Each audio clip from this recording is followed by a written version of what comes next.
Dan kamar, almari nggak pernah kami kunci, kami buka. Mereka bisa tahu kami punya apa saja di situ. Nggak ada rahasia.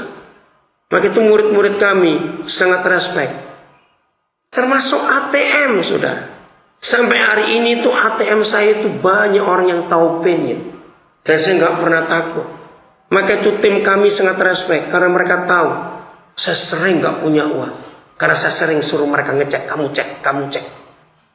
Semua mereka tahu. Saya nggak ada rahasia apa-apa dalam hidup. Ini penting. Memuridkan itu membagi hidup, katakan amin. Bagi hidup. Supaya orang tahu. Saudara, hebat sekali Tuhan kita. Kalau kita mau bagi hidup.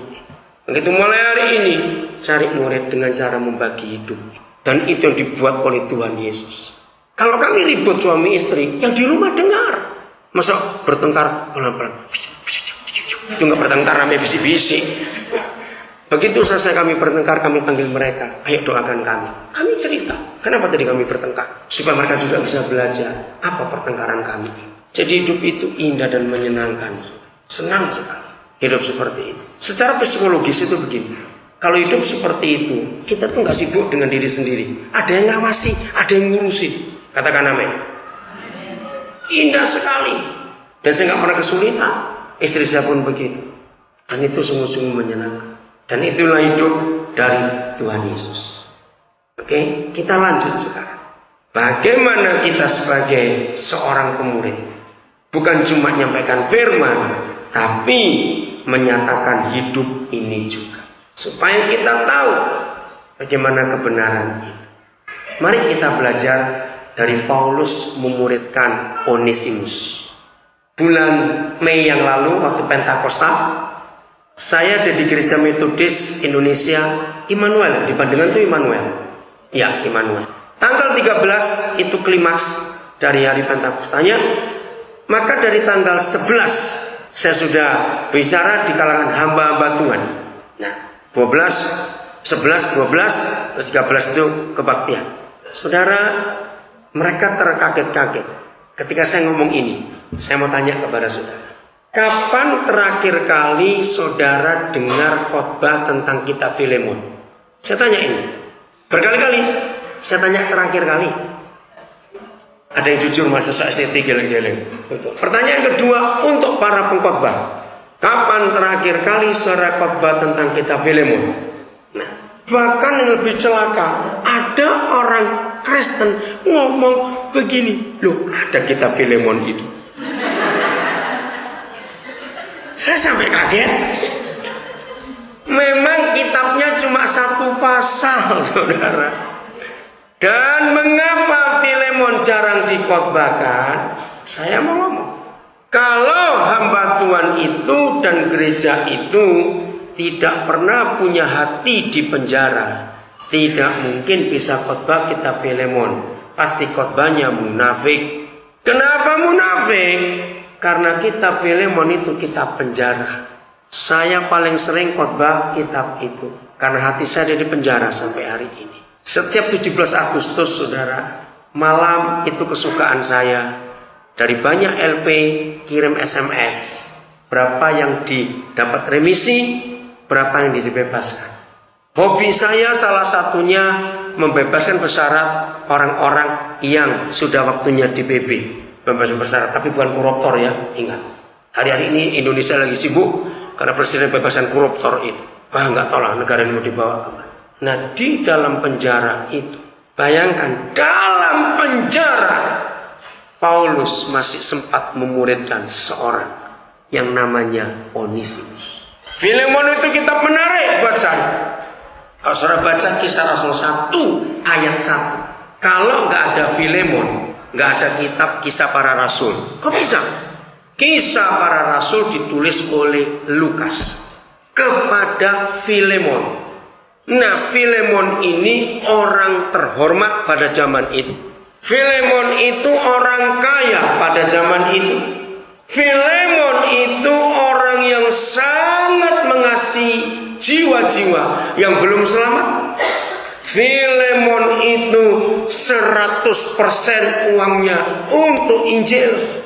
begitu terhormatnya karena dia tidak pelit, sampai surga menghargai dia, memberi hadiah 28 pasal Kisah Para Rasul.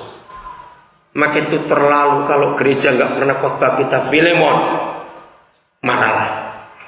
Tapi saya nggak marah, tuh ngomong begini. Penting kitab itu, saudara. Kitab yang luar biasa. Filemon itu orang hebat. Sampai dibuatkan sebuah buku yang begitu luar biasa. Nah, waktu di penjara, surat Filemon itu muncul gara-gara gini. Misalnya hari ini Onesimus bebas dari penjara. Misalnya hari ini ya, Onesimus bebas. Nah, ternyata anak ini gak mau pulang.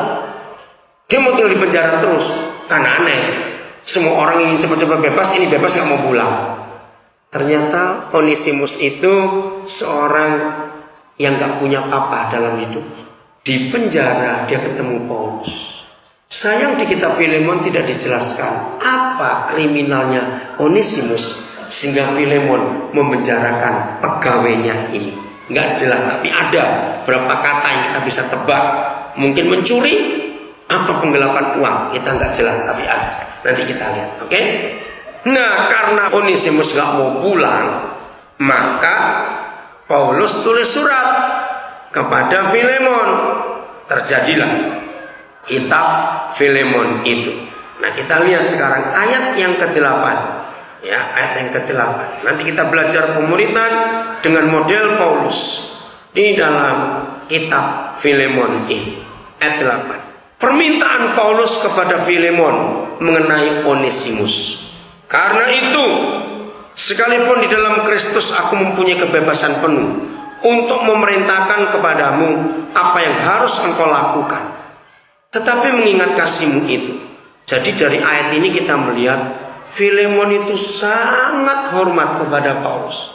Sampai Paulus ngomong apa, minta apa, diberi.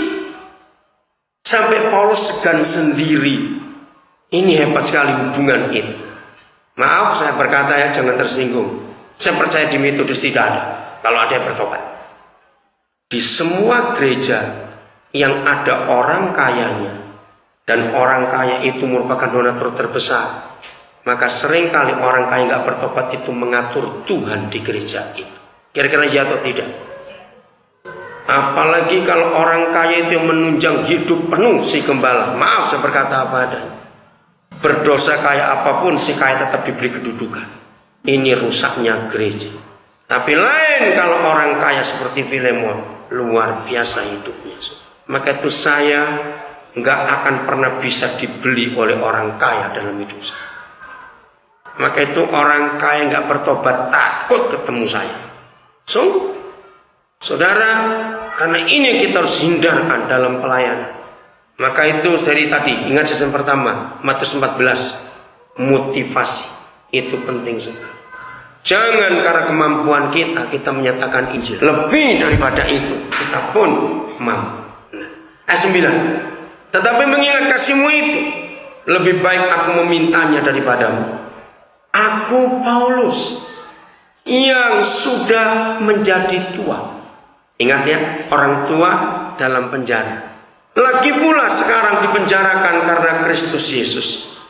Mengajukan permintaan kepadamu mengenai anakku. Nah ini loh, napi disebut anak. Saya sekarang masih punya 2 anak di Napi Semarang dan 3 anak di Napi Nusa Kambangan. 3 hari lalu yang di Semarang namanya Agus bilang, Bapak lagi sakit, tolong doakan. Hobi saya sering kirim pulsa kepada mereka. Untuk apa pulsa? Bukan cuma untuk mereka telepon. Mereka tuh bisa jual pulsa itu untuk mereka makan. Nah yang di Semarang 2 ini kakak beradik, hukumannya hukuman mati karena kasus pembunuhan Purwokerto tahun 2000 berapa itu. Yang seorang preman dibunuh oleh satu keluarga. Adik bungsunya namanya Mukti, itu sopir. Nah kena juga, tapi dia sudah bebas 2 tahun yang lalu. Sekarang Mukti di Banyumas. Dia punya usaha peternakan anjing. Luar biasa anak ini. Itu saya bebaskan. Saya tebus dia 4 juta waktu itu dari Nusa Kambangan. Nah sekarang kakaknya sudah dibaptis. Mukti lebih dulu dibaptis. Hukuman yang satu sudah turun jadi hukuman seumur hidup, bukan lagi mati.